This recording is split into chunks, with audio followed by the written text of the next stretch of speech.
டிஎன்பிஎஸ்சியில் ரிப்பீட்டடாக கேட்கக்கூடிய ஒரு கொஸ்டின், இந்திய வனமகன் யார் அப்படின்னு சொல்லிட்டு.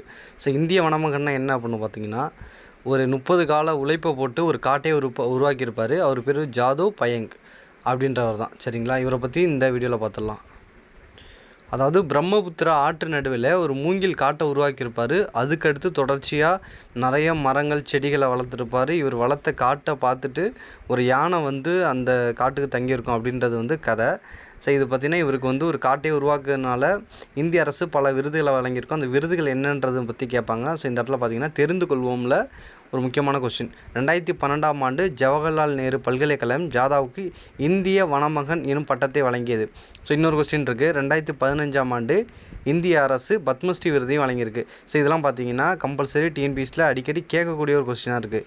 அதே போல் கவுகாத்தி பல்கலைக்கழகம் மதிப்புறு முனைவர் பட்டமும் வழங்கியிருக்கு. ஸோ இது இம்பார்ட்டண்ட்டு தெரிந்து கொள்வோம்லேருந்து